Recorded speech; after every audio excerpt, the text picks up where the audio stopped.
Seja bem-vindo ao meu canal, meu nome é Viviane Raposo, eu sou psicóloga clínica e hoje a gente vai desfazer de uma vez por todas essa confusão que a gente costuma fazer quando está começando a estudar abordagem centrada na pessoa, que é usar assim de forma intercambiável autoatualização e tendência atualizante como se elas fossem a mesma coisa, só que elas não são, inclusive pode ser o contrário em algumas situações. E esse não é um erro bobo, é um erro que tem implicações teóricas e práticas. Mas antes da gente começar, eu quero pedir para você se inscrever no canal, para você curtir esse vídeo se você gosta desse tipo de discussão, se você quer se aprofundar na abordagem centrada na pessoa ou em outros tópicos da psicologia, esse é um espaço para a gente construir esse diálogo. Mas vamos lá, vamos entender de onde que surge essa confusão. Antes de mais nada, faz todo sentido. Por quê? Primeiro que os termos eles são parecidos, né? Tem atualização ali no meio e geralmente qual é o primeiro contato que a gente tem com a ideia de autoatualização? Geralmente não é com o Rogers, geralmente é com o Maslow. E quem que é o Maslow? O Abraham Maslow é aquele cara das pirâmides das necessidades, da pirâmide das necessidades psicológicas, né? Então assim, qual é a ideia dele? Ele estudou indivíduos que ele considerava assim, a elite psicológica, gente do tipo Einstein, sabe, desse calibre.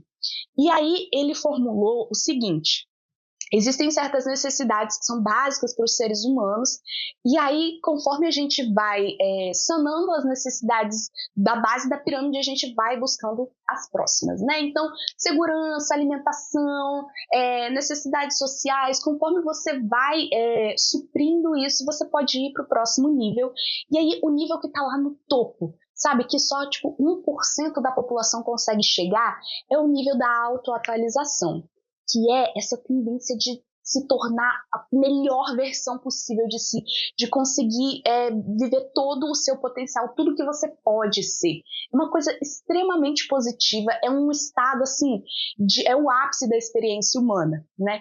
E é uma ideia muito interessante, é uma ideia assim bem clássica da psicologia humanista. O Rogers, ele tem um dedinho de culpa também nessa confusão que a gente faz, porque lá no início, né, ele usava também meio que de forma intercambiável esses termos, só que depois ele foi formulando e diferenciando uma coisa da outra. Ah, e se você quer se aprofundar nessa discussão, vou deixar aqui no link, eu vou deixar aqui na descrição o link para o texto, para o ensaio que eu escrevi no Substack, em que eu aprofundo mais esse tema aqui. E também vou deixar o link para o mini guia ACP, porque é um e-book gratuito que eu fiz com muito carinho para vocês, para quem está começando essa jornada na abordagem centrada na pessoa e quer entender melhor esses termos mais básicos, entender assim os fundamentos da nossa abordagem. Mas voltando para o tema do vídeo de hoje, na abordagem centrada na pessoa, a gente tem essa ideia da tendência atualizante. A tendência atualizante tem um vídeo no canal também só sobre ela, assim, todo dedicado, vou deixar o link aqui também, mas ela basicamente é essa tendência que ela é inata, ela é biológica, ela não diz respeito só aos seres humanos, ela diz respeito a tudo que é vivo, que é uma tendência ao amadurecimento, a maior complexidade, a autonomia, ao tornar-se o que realmente se é. E essa formulação parece um pouco com aquela autoatualização do Maslow, mas veja bem, essa tendência atualizante, ela está presente, assim, independente das condições. Se para o Maslow a autoatualização é algo que só uma elite psicológica vai alcançar, só aquele 1% da população, no Rogers é o inverso. A tendência atualizante é algo que está em todos os seres vivos, ela está nos levando a buscar essa tentativa, né, de alcançar todo o nosso potencial, mas veja bem, ela é um esforço, ela não é um estado, ela não é o sucesso dessa tentativa, né, ela é esse esforço, ela é uma espécie de motor que nos impulsiona para esse crescimento.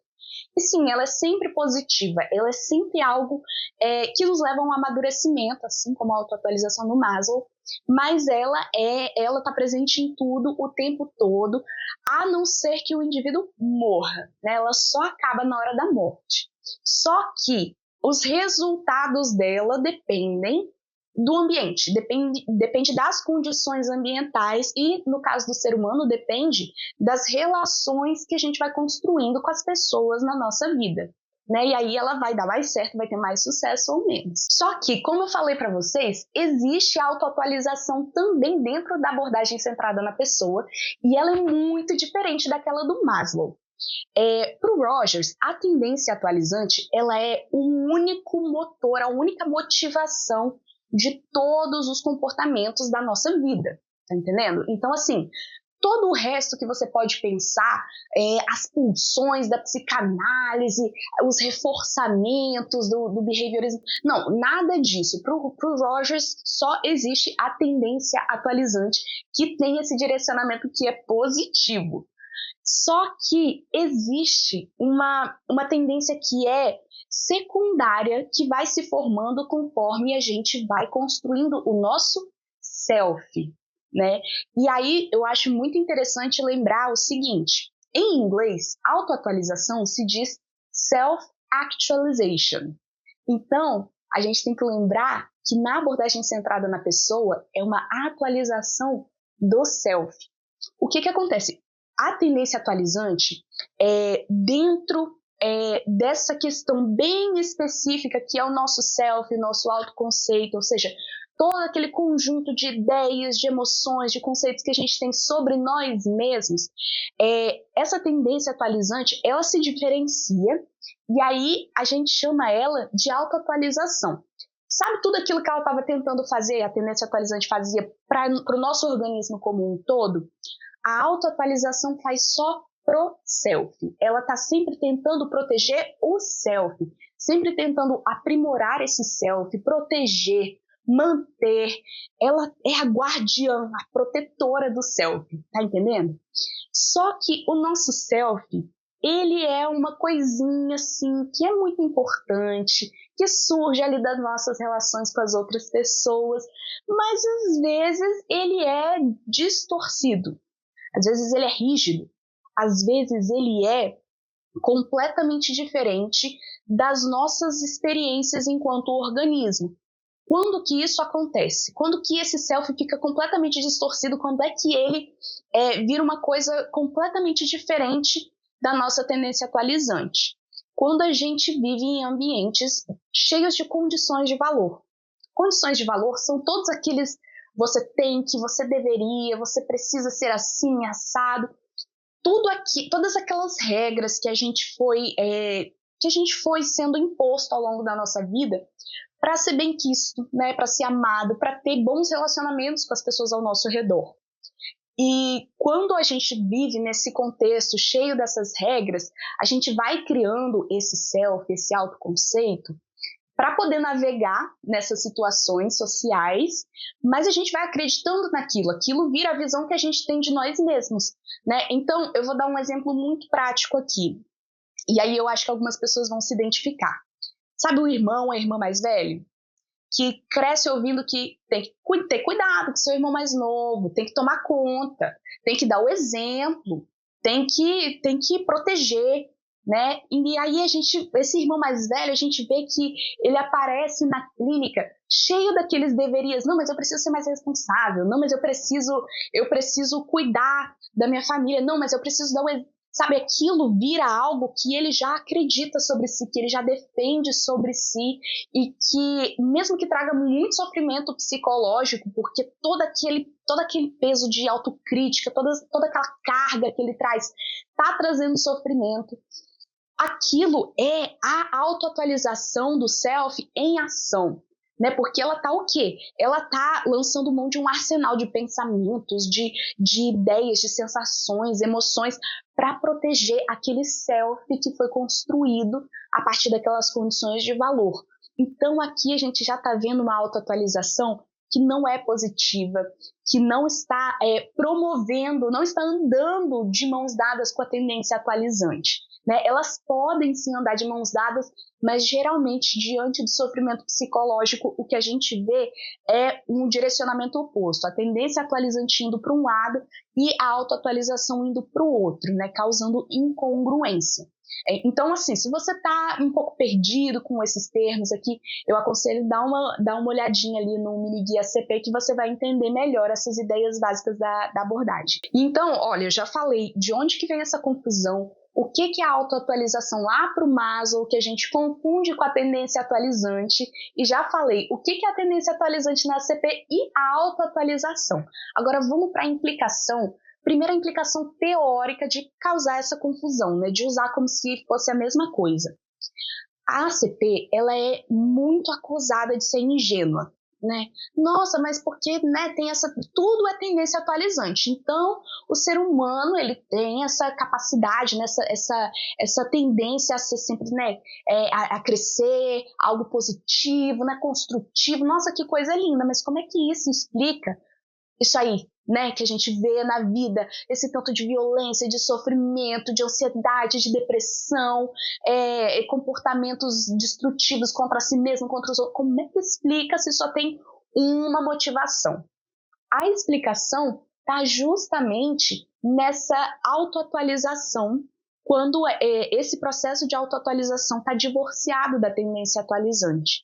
Porque quando a tendência atualizante ela nunca para, ela está sempre tentando nos mover para essa direção de crescimento. Mas quando ela se depara com condições inadequadas, essas condições constroem esse self que é rígido, que é um self que pode ser destrutivo, e esse self ele tem uma ajudante ali protegendo ele. Né? Então tudo isso que a gente vê de destrutivo, tudo isso que a gente vê de sofrimento no mundo é por conta dessa autoatualização que está lutando contra a tendência atualizante, né? Quando elas não estão em harmonia. E se a gente não consegue enxergar essa diferença, se a gente fala de autoatualização como se fosse a mesma coisa, a gente está misturando aí conceitos que são fundamentais para entender o sofrimento humano. E aí existe uma segunda implicação, que é uma implicação na clínica, na nossa escuta. Eu vou dar um exemplo que acontece o tempo todo na clínica. O cliente está com um sofrimento muito profundo e ele está com um desejo de mudança, ele sabe, assim, o organismo dele está apontando para uma direção de crescimento. Você enxerga ali, você enxerga no desejo, você enxerga nas idealizações, nas fantasias dele, nas tentativas de mudar. Ele está ali tentando dar o melhor de si, só que a coisa parece que não anda, ele está travado. Nós mesmos, a gente começa a desejar junto com os nossos clientes aquelas mudanças que eles querem para a própria vida, e quando a gente olha só para a tendência atualizante, a gente pode pensar, putz, mas tá ali a tendência atualizante, né? Tá apontando para a direção certa, ela é construtiva, ela é o único motor, né, do comportamento humano. Por que ela não está sendo suficiente para ele mudar? Por que o cliente está resistindo? Né, essa grande palavra que a gente usa, a resistência do cliente. Por que ele está resistindo a essa mudança, a esse crescimento? E aí a gente precisa dessa ideia da autoatualização, né, porque todas aquelas crenças do self, toda aquela casca rígida do self, ela está em uma luta ativa para proteger. Ela é uma tendência de conservação e não de expansão. Enquanto a tendência atualizante ela é sempre de expansão, ela é sempre em direção a um maior contato com a experiência, com a realidade, com o fluxo e o processo da realidade. A autoatualização não, ela está ali tentando proteger um self, né, tentando proteger um mapa que pode ou não estar de acordo com o território atual, mas ela está ali lutando para proteger. Então, se esses dois conceitos não estão em harmonia, andando de mãos dadas, é aí que a gente vai entrar em sofrimento psicológico, né? Vai chegar na incongruência. Só que eu queria trazer para vocês o pulo do gato. Eu sei que eu estou pintando aqui esse self rígido, esse self distorcido, que tem ali uma ajudante protetora na autoatualização, como parece que é o vilão da história aqui, né? Só parece, porque na verdade é aí que o nosso cliente está. Quando ele chega na terapia, quando ele chega em sofrimento, em incongruência, é aí que ele está. E é aí que a gente tem que encontrar ele. A gente precisa, sabe, todas as atitudes facilitadoras, sabe, a aceitação positiva incondicional, a empatia, a congruência. Tudo isso tem que ser direcionado justamente para esse self que é distorcido, para essa experiência rígida. A gente tem que acolher todo esse processo da autoatualização, a gente tem que dar espaço para isso, a gente não tem que lutar contra. A gente tem que criar um espaço de acolhimento para isso, para esse sofrimento, para esse cliente, no aqui e agora. Porque senão, se a gente começa a entrar nessa ideia, tendência atualizante, e esquece a autoatualização, vamos focar só na tendência atualizante, a gente entra na ideia do self-ideal, né? A gente compra essa fantasia do cliente, do self-ideal dele, e se a gente só oferece as atitudes facilitadoras para esse self-ideal, a gente está criando novas condições de valor ali dentro da terapia. Né? A gente não está aceitando quem ele realmente é hoje. E como a gente sabe, o primeiro passo para a mudança é a aceitação. Então, não estou falando aqui de vilão da história, não estou falando que a gente tem que olhar para a autoatualização como algo sempre negativo, assim como ela também não é algo sempre positivo, mas tem que entender, a gente tem que estar assim, muito afiado nesses conceitos teóricos bem básicos da nossa abordagem, para a gente não fazer besteira na hora de apresentar a nossa abordagem, na hora de conversar com as pessoas sobre ela e na hora também de colocar ela em prática e de escutar de uma forma refinada aquilo que os nossos clientes trazem pra gente. Eu espero que você tenha gostado desse vídeo, que vocês tenham aprendido muita coisa aqui. E é claro que eu espero que vocês não cometam mais esse erro, tá bom? E eu desejo que você tenha uma incrível jornada de aprofundamento na ACP. Te encontro no próximo vídeo. Até lá!